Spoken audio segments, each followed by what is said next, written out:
There are some who believe that Buddhism is so lofty and sublime, a system that it cannot be practiced by ordinary men and women in this workaday world of ours, and that one has to retire from it to the monastery or to some quiet place if one decides to be a true Buddhist. This is a sad misconception, due evidently to a lack of understanding of the teaching of the Buddha. People run to such hasty and wrong conclusions as a result of their hearing or reading casually something about Buddhism written by someone who, as he has not understood the subject in all its aspects, give only a partial and lopsided view of it. The Buddha's teaching is meant not only for monks in monastery, but also for ordinary men and women living at home with their families. The Noble Eightfold Path, which is the Buddhist way of life, is meant for all, without distinction of any kind. The vast majority of people in the world cannot turn monk or retire into cave or forest. However noble and pure Buddhism may be, it would be useless to the masses of mankind if they could not follow it in their daily life in the world of today. But if you understand the spirit of Buddhism correctly, and not only its letter, you can surely follow and practice it while living the life of an ordinary man. There may be some who find it easier and more convenient to accept Buddhism if they do live in the remote place, cut off from the society of others. Others may find that kind of retirement dulls and depresses their whole being both physically and mentally, and that it may not therefore be conducive to the development of their spiritual and intellectual life. True renunciation does not mean running away physically from the world. Sariputta, the chief disciple of Buddha, said that one man might live in the forest devoting himself to ascetic practice, but might be full of impure thought and defilement. Another might live in a village or a town, practicing no ascetic discipline, but his mind might be pure and free from defilement. Of these two, said Sariputta, the one who lives a pure life in the village or town is definitely far superior to and greater than the one who lives in the forest.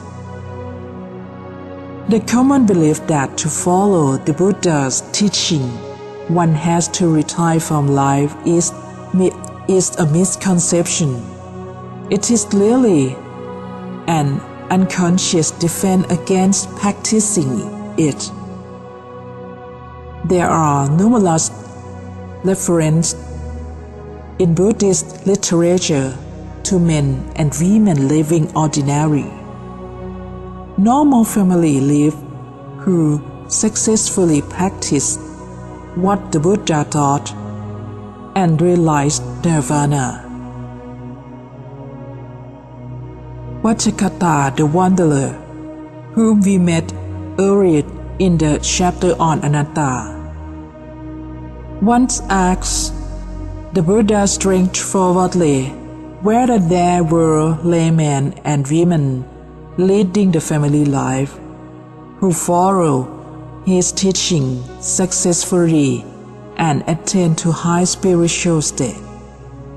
The Buddha categorically stated that there were not one or two, not 100 or 200 or 500, but many more laymen and women leading the family life who follow his teaching successfully and attain to high spiritual states. It may be agreeable for certain people to live a retired life in a quiet place, away from noise and disturbance, but it is certainly more praiseworthy and courageous to practice Buddhism living among your fellow beings, helping them and being of service to them.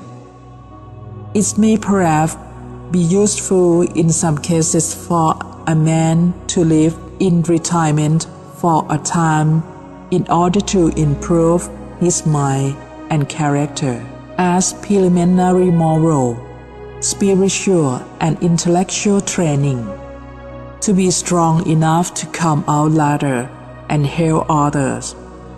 But if a man lives all his life in solitude, thinking only of his own happiness and salvation without caring for his fellows, this surely is not a keeping with the Buddha's teaching, which is based on love, compassion, and service to others.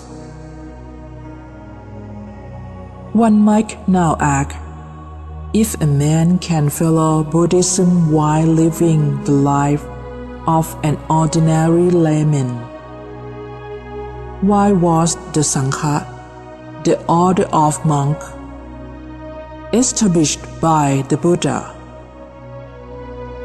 The order provides the opportunity for those who are willing to devote their life not only to their own spiritual and intellectual development, but also to the service of others. An ordinary layman with a family cannot be expected to devote his whole life to the service of others, whereas a monk who has no family responsibility or any other worldly ties is in a position to devote his whole life for the good of the many, for the happiness of the many, according to the Buddha's advice. That is how, in the course of history, the Buddhist monastery become not only a spiritual center, but also a center of learning and culture.